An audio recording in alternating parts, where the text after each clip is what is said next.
अस्सलाम वालेकुम dear student. आज हम पेपर सेकंड की दूसरी यूनिट स्टार्ट करेंगे। In syllabus it is a unit number 11 adsorption and colloids. ठीक है। लास्ट लेक्चर में हमने कुछ गैसियस स्टेट, लिक्विड स्टेट का तो हमने नहीं पढ़ा, आपके सिलेबस में नहीं था। नोट्स आपको मिल गई है पीडीएफ फाइल, आप उसको जेरॉक्स करिए और स्टडी कीजिए। कुछ नहीं समझता है तो आप मुझको व्हाट्सएप कीजिए।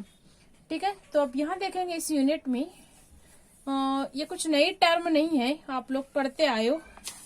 ये भी एक सरफेस केमिस्ट्री का यूनिट है, केमिस्ट्री का एक ब्रांच है सरफेस केमिस्ट्री। देखेंगे क्या होता है। अभी तक आपने एब्सॉर्प्शन पढ़ा है, एब्सॉर्ब होना किसी भी चीज का। किसी भी चीज को हम लिक्विड में डिप करते हैं, जैसे कॉटन है, रुई है, तो उसको जब हम डिप करेंगे वाटर में तो वो पूरा पानी को अपने अंदर जज्ब कर लेगी। The phenomena is called absorption, right. The phenomena is called absorption. Absorb होना, अमले इंजजाब या जज्ब होना इसको कहेंगे। ठीक। अब यहाँ पर हमको एब्सॉर्प्शन नहीं पढ़ना है, एडसॉर्प्शन पढ़ना है। ठीक। ये क्या होता है एक्चुअल में, जैसे कि मैं ब्लैक बोर्ड पे चौक से अगर कुछ लिखती हूँ तो चौक के पार्टिकल ब्लैक बोर्ड की सरफेस पे सिर्फ अडहेयर होंगी, एडसॉर्ब होंगी। ठीक।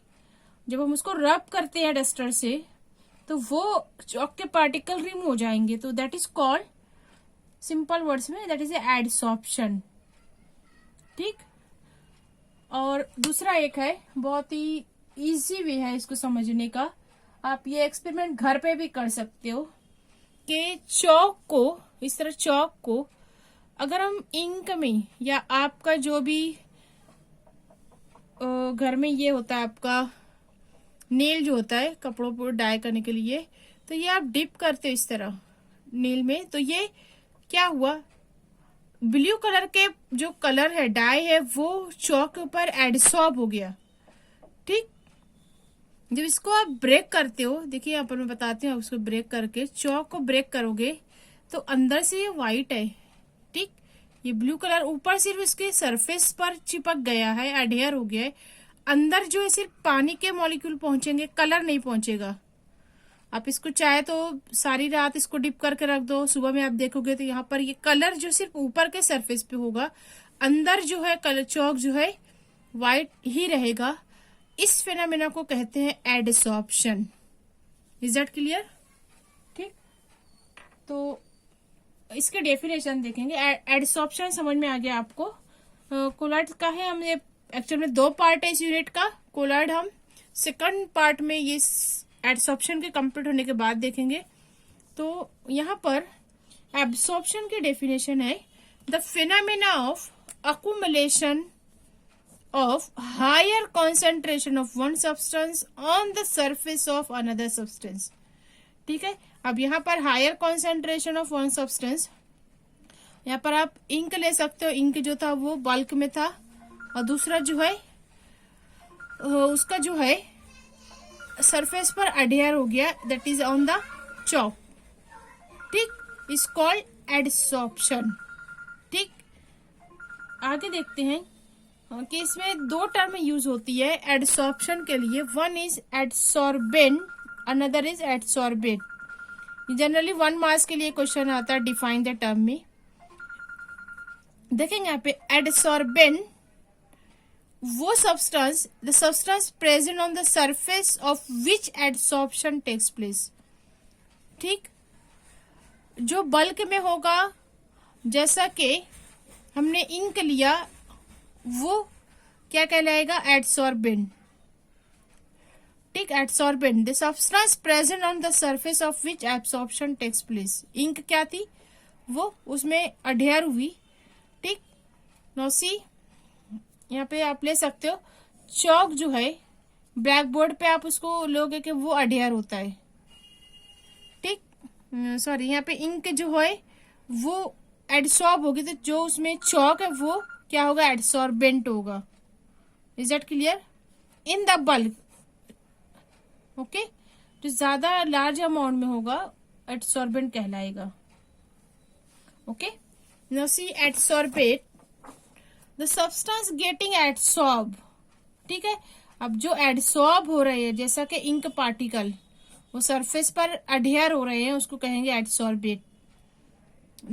चौक के पार्टिकल ब्लैक बोर्ड पर अडहियर होते हैं, एडसॉर्ब होते हैं, दैट इज कॉल्ड एडसॉर्बेट। एडसॉर्बेंट और एडसॉर्बेट जैसे आप सॉल्वेंट में सोल्यूशन में याद रखते हो कि जो बल्क क्वांटिटी होती है that is we called solvent, ठीक है। तो एडसॉर्बेंट क्या हो गया, हमारा सॉल्वेंट हो गया, ज्यादा क्वांटिटी में हो गया, और सॉल्यूट जो होता है वो कम क्वांटिटी में होता है, दैट इज कॉल्ड एडसॉर्बेट। इसी तरह आपको याद रखना है इस तरीके से। कुछ एग्जाम्पल देख लेते हैं यहाँ पर, the examples of adsorption. Adsorption of gases like hydrogen, oxygen on the surface of metal like copper, platinum, nickel, ठीक है। ये हाइड्रोजनेशन का एक बहुत ही फेमस प्रोसेस होता है, ऑयल्स का हाइड्रोजनेशन। तो वहां पर जो है हाइड्रोजन ऐड होती है, तो हाइड्रोजनेशन के लिए कोई भी एक्टिव मेटल यूज करता है, प्लैटिनियम, निकेल या प्लैटिनियम, उस ये सॉलिड होता है, सॉलिड के सरफेस से हाइड्रोजन गैस को पास किया जाता है। तो गैस जो है वो सिर्फ सरफेस पर अडहियर होती है, एडसॉर्ब होती है, ठीक है। गैस के पार्टिकल सॉलिड के सरफेस पे अडहियर होते हैं, एडसॉर्ब होते हैं, दैट इज एडसॉर्प्शन फिनोमेना, ठीक है। इसी तरह कुछ gases, adsorption of gases like nitrogen, carbon dioxide by activated charcoal, ठीक है। एक्टिवेटेड चारकोल, चारकोल मतलब जो हम कोयला यूज करते हैं घरों में, या कोयला जिसको कहेंगे, उसको एक्टिवेट किया जाता है, ठीक है। उसको बहुत ज्यादा हाई टेम्परेचर पर जब लकड़ी को जलाया जाता है तो एक्टिवेटेड चारकोल मिलता है। तो यहाँ पर ये दो टर्म्स है, adsorbent, adsorbate and their examples. See next term, ये भी आता है डिफाइन द टर्म करके, डिसॉर्प्शन, ठीक है। यहाँ पर ये दोनों एक दूसरे के एक्चुअल में अपोजिट होते हैं।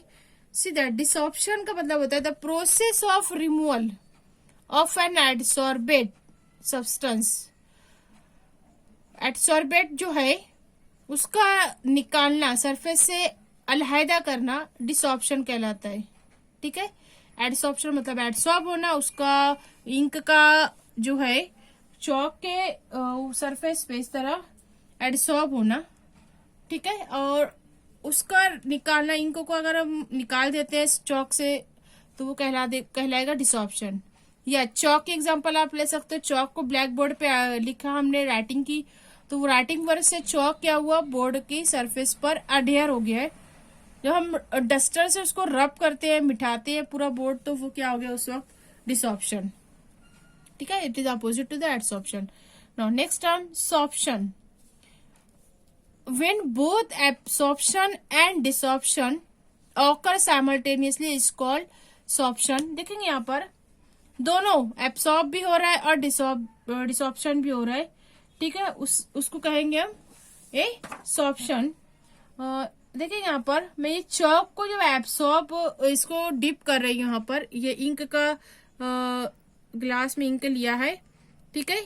इस तरह देखेंगे यहाँ पर, अगर इसको ज्यादा देर तक इसको रखो इस तरह और इसको ऑब्जर्व करो तो यहाँ पर इंक के पार्टिकल तो इस पर अडहियर हुए हैं, लेकिन जो पानी है, जो उसका सॉल्वेंट है, वो एब्सॉर्ब हुआ है, ठीक है। चौक जो है एब्सॉर्ब भी कर रहा है पानी को, गीला हो गया है चौक। अगर ऐसा होता तो चौक पानी को एब्सॉर्ब नहीं करता। देखो यहाँ पे ड्रॉप्स कैसे एब्सॉर्ब हो रहे हैं, देखेंगे यहाँ पे। I think you do this experiment in at home, ठीक। देखेंगे थोड़ी देर बाद मैं यहाँ पर ड्रॉप रख रही हूँ, बट वो पानी जो है वो एब्सॉर्ब हो जा रहा है, थोड़ी देर के बाद ये चौक सूख जा रहा है। This is called absorption, absorb हुआ, साथ ही साथ जो इंक के पार्टिकल है वो इस पर सरफेस पर पूरी सतह पर जो है वो चिपक गए, that is called adsorption. The phenomena at in simultaneously, simultaneous मतलब साथ साथ होने वाला अमल, एक ही वक्त में होने वाला अमल, ठीक है। This is called sorption. Now see here one comparison is given in your book between adsorption and absorption। बहुत इजी है, वन पॉइंट को हम बुक से ही ले लेते हैं इसको आपको लिख कर याद करना है कि एडसॉर्प्शन में क्या होता है. In this phenomena adsorb matter is concentrated only at the surface. Remember that. इसको हम सिंपल से टर्म में कह सकते हैं एडसॉर्प्शन का फिनोमेना है सरफेस फिनोमेना, सिर्फ सतह पे होने वाला अमल है. ठीक है. जबकि absorption matter is uniformly distributed inside as well as at the surface of bulk of substance. ये क्या हो गया, ये मतलब पानी जैसे जज्ब हो रहा है चौक में तो वो अंदर तक जा रहा है, पूरा यूनिफॉर्मली उसको डिस्ट्रीब्यूटेड कर रहा है. या कॉटन को आप पानी में डिप करो तो ऐसा नहीं होगा कॉटन ऊपर से गीला रहेगा अंदर से सूखा रहेगा, पूरा पूरा वो गीला हो जाएगा, एब्सॉर्ब कर लेगा. That is called absorption. Is that clear? Hope so. आपको अब समझ में आ गया होगा. No see second differentiating point, concentration of the adsorbate is high only at the surface of the adsorbent. adsorbate जो इंक के पार्टिकल है उनका कंसंट्रेशन सरफेस पर ज्यादा होगा बनिस्बत इंटरनल लेयर. ओके. और एब्सॉर्प्शन जो है यूनिफॉर्मली रहता है. Concentration of absorbate is uniformly throughout the bulk of the absorbent. ठीक है. Now third point, it is depend on temperature and pressure. Absorption का फिनोमेना टेम्परेचर और प्रेशर के पर डिपेंड होता है. टेम्परेचर बढ़ाने पर हो सकता है एब्सॉर्प्शन बढ़ जाए, जबकि एब्सॉर्प्शन का इंडिपेंडेंट होता है टेम्परेचर एंड प्रेशर पर. Okay. No fourth point, it is accompanied by evolution of heat known as heat of absorption.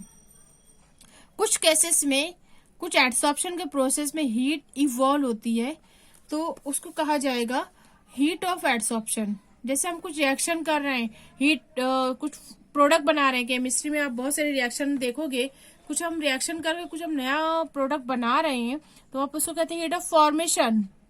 बहुत सारी टाइप की हीट आती है तो एब्सॉर्प्शन के लिए यूज होगा heat of absorption. Okay. Now absorption it is not accompanied by any evolution of absorption. क्योंकि ये टेम्परेचर इंडिपेंडेंट है इसलिए यहाँ पर कोई हीट रिलीज नहीं होगी, हीट इवॉल्व नहीं होगी. Okay. Now fifth point, it depends on surface area. जितना ज्यादा सरफेस एरिया होगा उतना ज्यादा ये होगा एब्सॉर्प्शन होगा. ठीक है. It is independent of surface area. ठीक है. Example, absorption of a gas और liquid like acetic acid by activated charcoal, absorption of water by cotton और absorption of ink by blotting paper. Is that clear? blotting paper जो ink को remove करने के लिए use करते हैं. Filter paper भी आप समझ सकते हैं इसको. ठीक है. Now in next lecture we study that types of adsorption. Okay, thank you.